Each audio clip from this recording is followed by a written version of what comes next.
I've kept diaries since I was 9. I've got 40 wartime volumes. And then you'd put press cuttings, you'd put personal papers there, you'd put speeches there. I decided that as my own opinions had been shaped by my experience, if I published my experience, people would understand my opinions, might even share them. That was 10 years ago when there was a year-long strike, and I suggested the BBC take over the Times. 8th of March, 79, interview with Mike Brunson. So if you put that in the machine. 8th of March 1979, and this is an interview with Mike Brunson of ITN about oil. So that's the front door of Chequers, and then there's Harold Wilson. Looking now, after 10 years of Mrs. Thatcher, of course one can see the consequences of the alternative policy and what that leads into, and if you don't give people a living wage, you're going to have discontent. Right. Tell us then, what does this cover?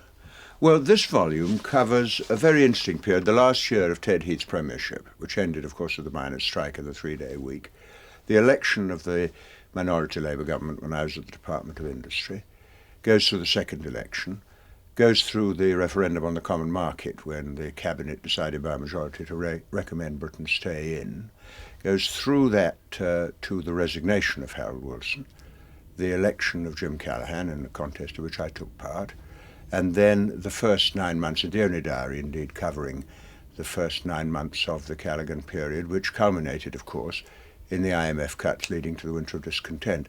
So in a 4-year period you really do see 2 governments and 3 prime ministers and a very formidable change in the political outlook.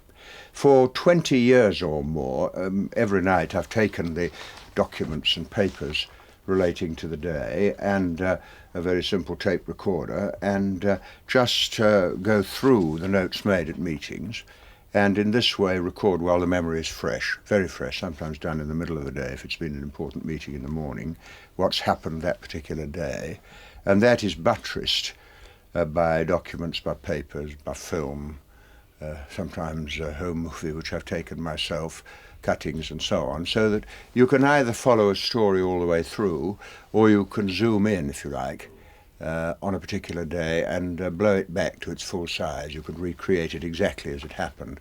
And it is an enormously useful resource for contemporary political purposes. That's why I do it. I don't do it because I'm a historian, but because for years I've used these papers as a way of dealing with my current work. For example, Ferranti. Got all the papers on Ferranti when they went bust in 75. Government poured in money, although Ferranti had put money into the Conservative Party to put out advertisements saying keep the government out of industry. They went bust. They came to me with a begging bowl. We put money in. Now you see it happen again. And I've had requests, could you please dig up what happened about Ferranti in 75, so I have done, and it's all there. And they are the practical papers of a working political person. That's what they are. But of course, as a diary, they're also a record. Because some people will ask, won't they, why does he really do it? Is it because he wants the glory? Is it because he wants the money? Is it because it's just a fixation with him? They'll be interested in why. Well, it's hardly any of those things, really, because I've kept diaries since I was 9. I've got 40 wartime volumes. I never intended to publish them. And on my 60th birthday, it was only 4 years ago, I decided that as my own opinions had been shaped by my experience, if I published my experience, people would understand my opinions, might even share them. So, I mean, when it was all done, there was no contemplation of publication. And the gain there may be from the advance has every bit of it gone into the transcription, because if you're transcribing 9 million words, it's very, very costly. So, I mean, there's no cash in it, but I'm hoping, against hope, it will prove to be self-financing. And there's not much self-glorification in recording the mistakes you made meticulously years ago, unlike a memoir where all your mistakes get forgotten and all your triumphs appear in big, bold character. There's an element, though, isn't there, if you're wanting to put the record a bit straight? Well, I buy the newspapers and I watch you on television, and I see an account of my position presented, and have done for many, many years. And I suppose, in a way, it's not unreasonable that if you've been involved and you've kept a careful note, that you would like people to know an alternative view. So, although I didn't decide to publish until much later, the fact is the publication does offer people an insight which they wouldn't perhaps have had if they had relied entirely upon the contemporary reports. I mean, that is, I suppose, why people write books or histories or memoirs, but diaries are different because they record your own contribution, warts and all, the mistakes, the errors, all recorded with much more meticulous detail than might even have appeared in the current newspaper or television reports. Can I just ask you one point on this particular volume that's come out? I was fascinated to see in that when you record Harold Wilson's resignation, you actually put into his mouth, and obviously they were the words of the day, the fairly astonishing assertion, which I don't think I've heard from his lips before through you: I'm doing it for security reasons. Do you recall that? And I wonder what you made of that. I don't recall that, funnily enough. Is that in the volume? Yeah. Yes. At one stage you say, Harold turned to me and said, it's not a question of retiring, because you'd made a joke to him of the book of saying, oh, we all knew about this, Harold, because the drivers told us first. Yes. The drivers. Oh, yes. No, Michael. No. I couldn't understand what you were referring to. No, the decision that every previous Prime Minister would have a car was for security reasons. That's what he was saying. Oh, no. Don't get that wrong when you report the book.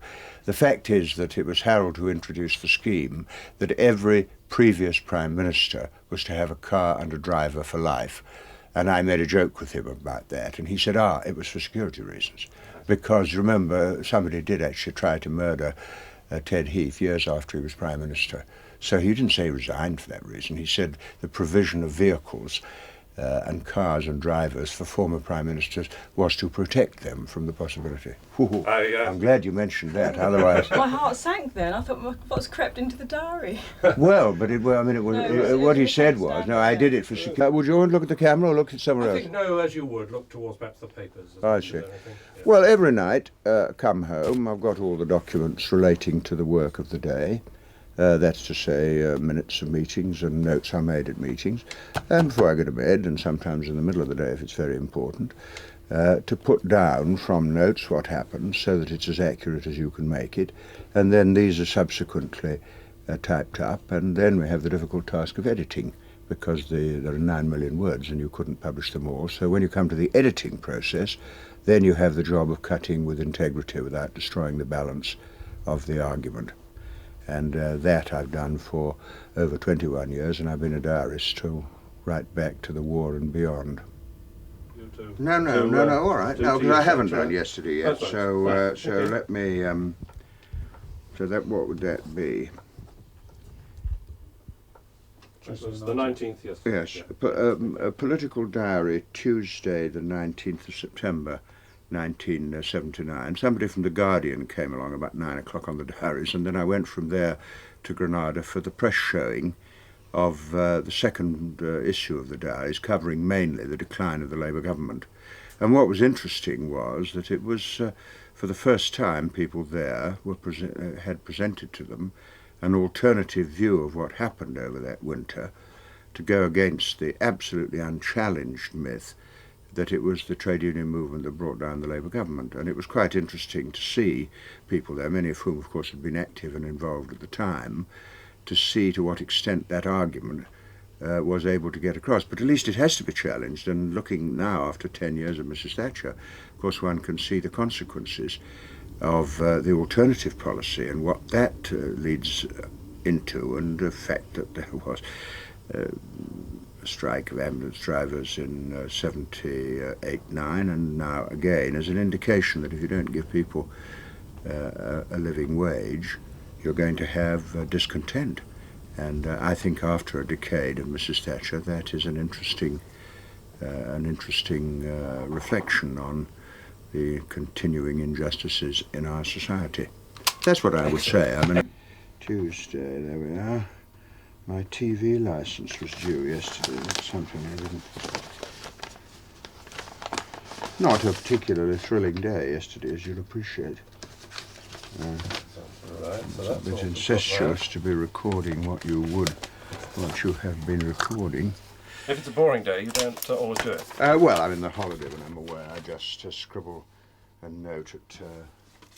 there we are, so that would go there. And that's all the sort of current file up there. Which, and those are the files of the rest of the stuff is down. Okay. Then you'd put press cuttings, you'd put personal papers there, you put speeches there, things in relation to Chesterfield you put there, and then as these boxes, and general political papers, and as these boxes silt up, you put them into the bigger boxes, which are in the kitchen, in the bathroom, in the attic, in every part of the house. Right. And What's the card index down there? Oh, that's just an ordinary That's name part and address index. Oh, No, I see. It's part of, well, Yes, it's right, obviously okay. part of it. Right. Is that once you've got it from here, it goes next door, does it? Well, it isn't exactly quite a production line. No.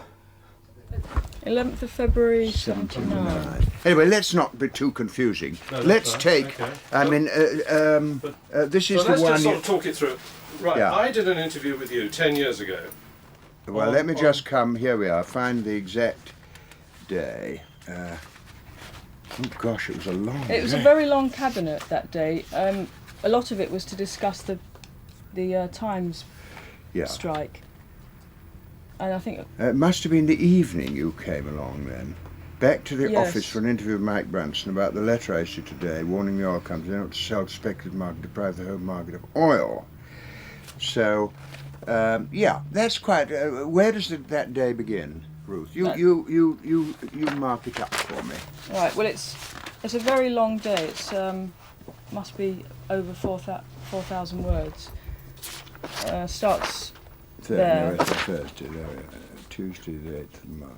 and the Times workers were on strike at this time. Oh, that was And- a year, 10 years ago when there was a year-long strike. Yes. And I'm not- and I suggested the BBC take over the Times, and there was quite a lot of discussion. That's right. And then in the morning there was a cabinet, and most of the cabinet seems to be devoted to that problem.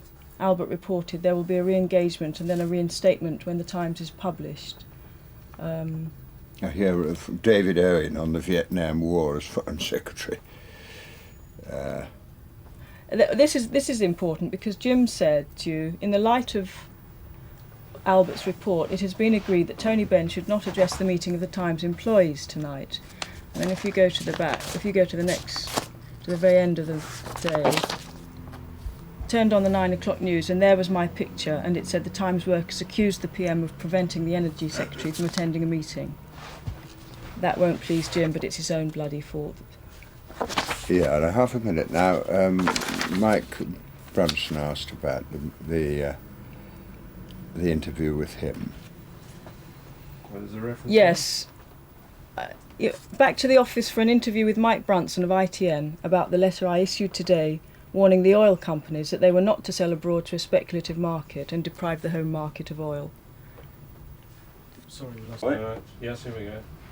We do Mike Brunson again if you like. Well, yes. So then in the evening you had an interview with Mike Brunson of ITN about the letter you issued today warning the oil companies that they were not to sell abroad to a speculative market and deprive the home market of oil.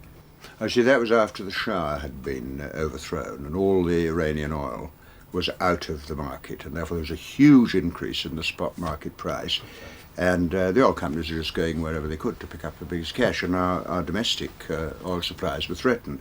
So that was why... It may be worth there putting a footnote referring people back to the previous volume when you went to Iran. Well, it could be, And but of course that particular interview should be in the diary. I know it is in the diary archive. So let's find what the tape would be. Well, as a matter of fact, I think that's the one. There we are. 8th of March, 79.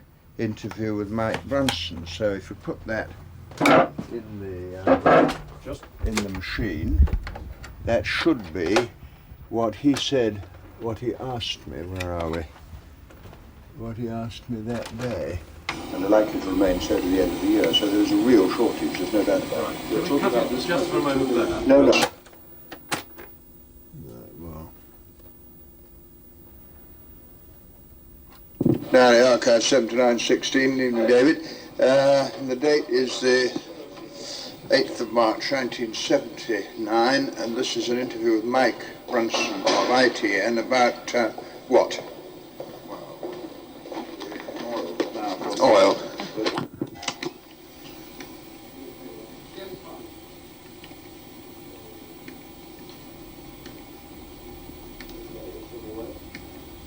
the usual bit while you Fiddle around. fiddle around. There we are. Then how genuine, in your opinion, is the shortage this time? Is there a real shortage? Oh yes. Unlike 1973, where the price went up but the production continued and there was a political embargo, this time it's much more serious because we've lost millions of barrels of oil as a world since October. And it's now estimated that we're 2 million barrels a day, which is the equivalent of the North Sea on full production, below, and are likely to remain so to the end of the year. So there's a real shortage, there's no doubt about it. You're talking about this country, 2 million? No, I'm talking about the world supply position. No, as far as we're concerned, last year we were about 50 million. No, I mean, clearly this is a huge thing because you have to find a way of disposing of it where it can be used afterwards. Now, a lot of scholars are coming along now and Retires, there's a huge fundraising thing, and he goes around for these 1,000-a-plate dinners and so Oh, on. does he, And to then the raise money for his own library? That's right, Yeah. proceeds to the Gerald Ford Library in wherever it was. Don't they normally build the Oval Office in each of their libraries so they can sit and dream that they're I didn't know that. I think they do. I didn't- The transcriber would just do type the whole thing verbatim, Right. with all the Let's mistakes. get out Yeah. one that's Yeah. that's And we're then- actually working. Can we have you actually? story through then? Okay. Because what I can do. And that's what we were talking to you about, isn't it? That's the that's letter right, you that's sent out. That's right. That's right. Because at the time the problem was that you were seriously concerned that the oil companies were pushing off their stuff onto the spot market. That's right. Okay. And we came along to talk to you about that because of this letter, and you said, "Come on, you know, there's an oil shortage here, an oil problem here in Britain. I don't Yes. think this is the way you should be going." Right. Well, was that fine. were we That's actually recording then That's or it, not? yeah, yeah. In my engagement sheet for the 8th of March 79. Right. And there was a cabinet in the morning and all the notes I made at the cabinet. And then... you actually make those while you used to Oh, sit sit and there in scribble the them? cabinet, scribble. Well, I mean, a lot of people Right. scribble, but, Yeah. but I scribbled Right. what was said and then would Vietnam, record it. that kind of thing. And that covered the Vietnam War and the Times dispute Right. and so on. Right. Then I see here, and you remind me of it, at 5 o'clock, you came to do an interview with me. Right. And that interview I have on tape. Right. And you interviewed me about North Sea oil because following the death of the Shah, oil prices had risen, the oil companies were gaining, you remember, on the speculative market. And so here, transcribed now, we will find, there we are. See, this is room 1237. That must have been That's at it. the Department of Energy, wasn't it? That's right. Right. There So we are. here we go. Just going to find Mike And we're going to Brunson. search there. There we are, back to the Oh, office. Back to the For office. an interview with Mike Brunson. Brunson about the letter I issued today warning the oil companies they were not to sell abroad to a speculative market and deprive the home market of oil. Right. So that was the subject of the day, and then the following Oh, day, if you look at the press cuttings, is a bit in the Daily Telegraph. Benn letter annoys the oil companies. They were making a quick buck at our expense.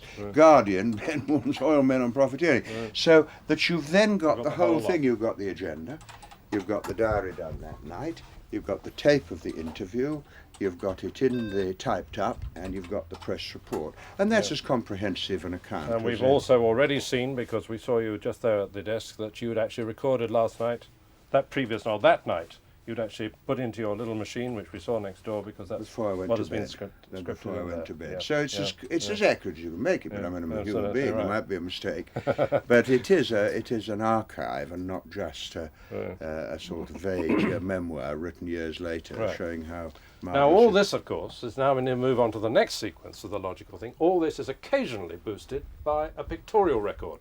Yes. Next stage. Right. Okay. In addition to the papers and records and documents, I've had a home movie camera, and I pick out one little bit. I took it in 1966 at Chequers when I went for the weekend to talk to Harold Wilson. It was quite a small group, and if I put that on my machine, it provides some sort of documentation. And I'll show you that if it would amuse you, just a clip of it. Did you do it very often? No, Just no, sort I of did not. sort of high days and holidays of sort of. Yeah, well, it was Sort right. of, Yeah. Okay.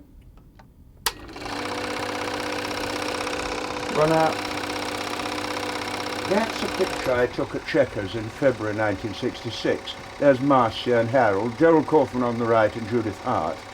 And it's only a record, really, of a day. Anyway, that's all there is. The bit beyond that is on top of the post office tower with my cousin. Right. And the Queen? Is that it? Yes. There we are, we're through. Right, now leave it now.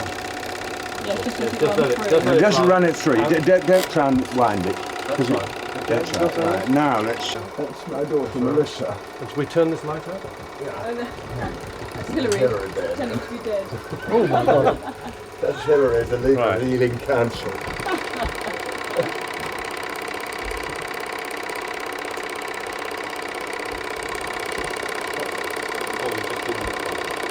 Now. Is that Stephen? Stephen, yeah.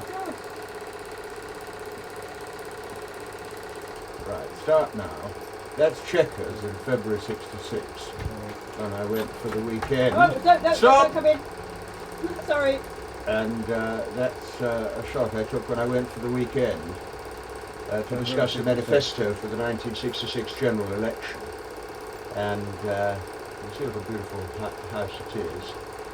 And I went out early one morning and took pictures. What do you believe? Oh, that's it. Well, you Right. Oh, it's on. What's happening there? No. And Judith Hart. And then there's Marcia Williams and Harold Wilson. This was Sunday the 13th of February 1966, discussing the manifesto. And where do you want me to stand? I'll go with that side. Go over there. If you go over to the right-hand side. The right-hand side. One right. table when you And whenever you're ready. Right, okay. I'll not be filming this. Okay. So that's the front door of Chequers on Sunday, February the 13th, 1966, when I was there for a meeting with Wilson and a few friends to discuss the manifesto for the 1966 general election, which took place at the end of the following month. And I went out early with my camera and just showed Chequers. And then at the very end of this sequence, I showed the house from different angles. At the very end of this sequence, you can see some of us coming out of the front door. There's Judith Hart on the left, Gerald Kaufman, who was Harold Wilson's press officer. So your sound, do you want to be near that? Or so I suppose what I would need to say here is that, shall I do it now? Yeah, go ahead, yeah. I took my still camera, my ordinary camera, to the farewell dinner that Harold Wilson gave after he'd resigned, and got permission to put my tape recorder on the table. So here you get an interesting little sequence on a video, a picture of him speaking, and the actual last few words of his speech. Thanks to the Chief Whip for arranging no vote at 10 o'clock. Carol, you have to hear that you have, there's an obituary you haven't heard, which is the one that Tony wrote of you 20 years ago. Nope, 50 years ago. I'll have to do it again. Once again, thank you for being wonderful company in an exciting time.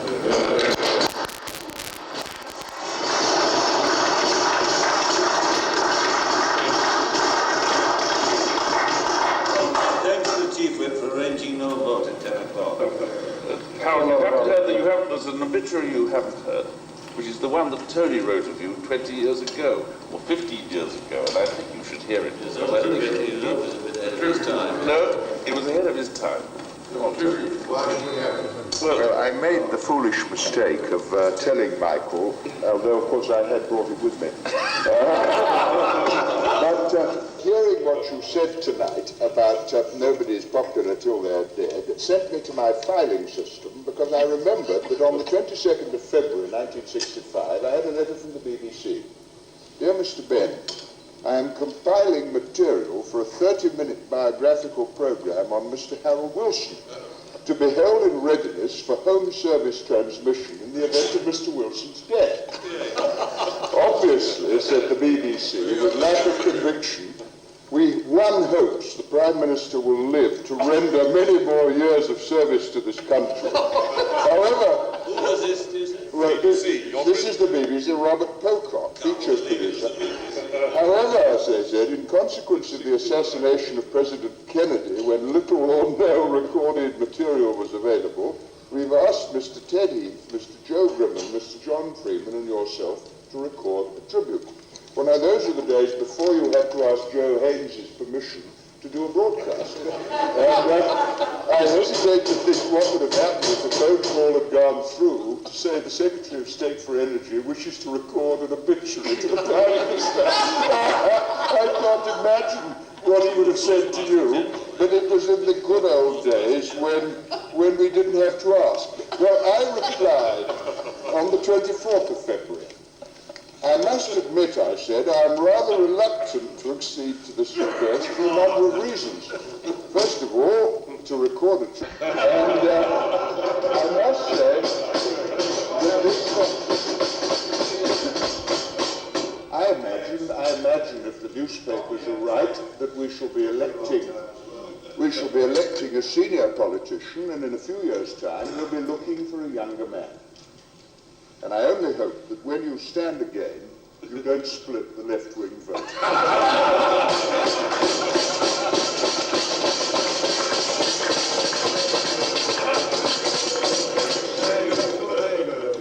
Right, and we marry those up with... Okay. Right, so, what's in the book, Tony, this one? Well, this is the third volume, and it covers the period January 1973 to December 1976, which is a very interesting period because, of course, it covers the last year of the Heath. That's fallen off, so let's just... Okay. Okay, one more time.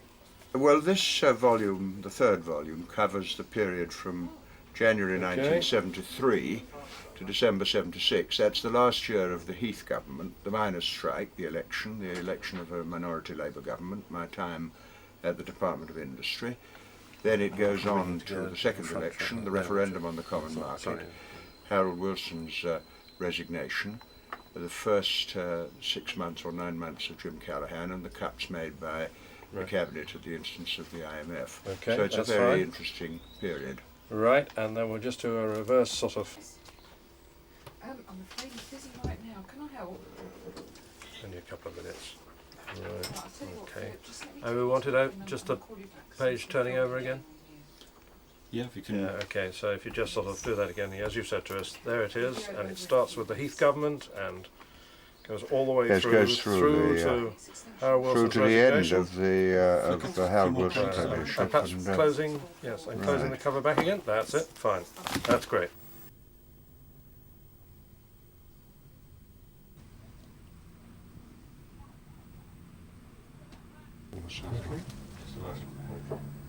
That's Harold himself.